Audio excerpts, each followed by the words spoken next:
Alright, first off, FrenchBread Pizza. First thing you're gonna do, get yourself a 12-inch sub, right?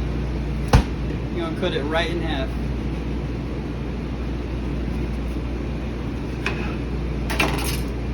Two halves, right? Alright, after you get your sub, you're gonna just go ahead and take the bread out and hollow it out like you're gonna make a bowl out of it. Just keep on doing that so you got plenty of space to put everything else we're gonna need to put in there. Alright, now that we've got our nice hollowed out bread, we have plenty of space for the next part. That's what we need. Garlic butter, container, some Roma seasoning, and a fork to mix it up. I don't really have the exact measurement for this part, but just put you enough garlic butter in there to fit into the bread. Maybe a little more. And this right here is optional. Not everybody's gonna have it, but if you do have some Roma, definitely sprinkle some of that bad stuff in there. Alright. We're gonna mix it up here. And he's mixing, and he's mixing. Alright, that looks pretty good there.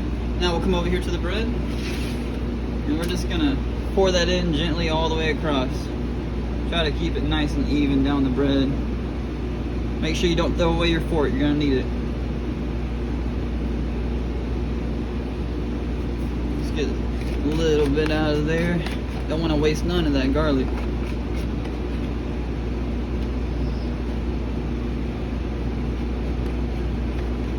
Alright, that's good.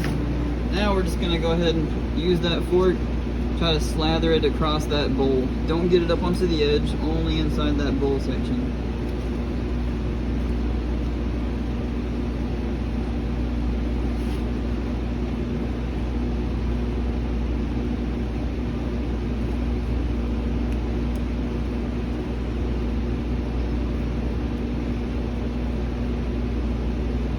It should look just like that, nice and slathered with still a crust on it.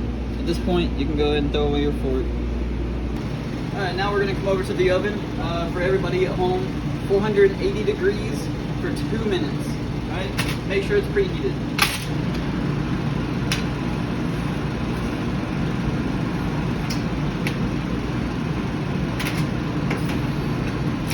Now this part right here is just to get a nice little crispy layer to get it started. Get that garlic soaked in, and when that comes out, we're gonna get to the next step. Alright, now that this bad boy is toasted lightly, we're gonna take this out. Now you see real quick, the reason we didn't put that garlic butter on the side is so it can get nice and crispy around the edges. So that's gonna be perfect. So let's bring it over here. We're gonna get some pizza sauce on here. Not too much, you really do not want much at all. Just enough to have that flavor of that pizza sauce. We're gonna take it, just kind of go across. Just enough.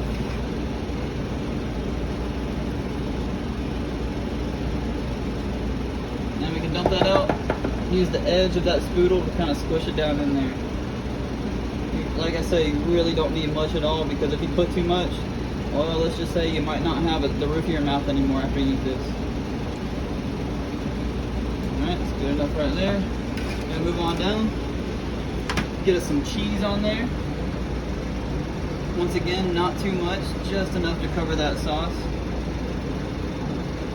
I'm gonna make sure that cheese goes over the edge of that that crust right there just a little bit, so it anchors to it and it doesn't fall off when you're going to take a bite.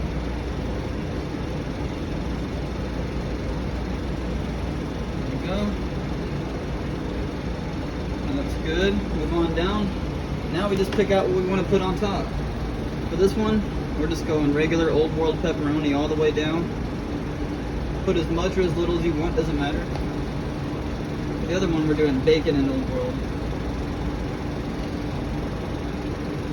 Give a nice little layer of bacon on there. Go right down the middle with some Old World. Alright, that's basically it. The last part, we're going to put it back in the oven for 3 minutes. And once that comes out, whew, let's just say you're never going to want to get a frozen pizza again.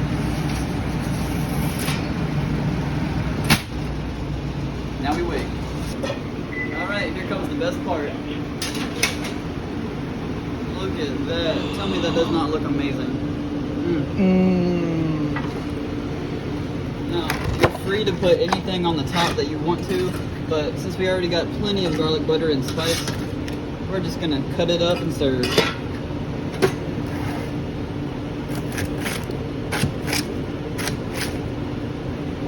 And voila, we are good to go. Y'all enjoy. Let me know how it is.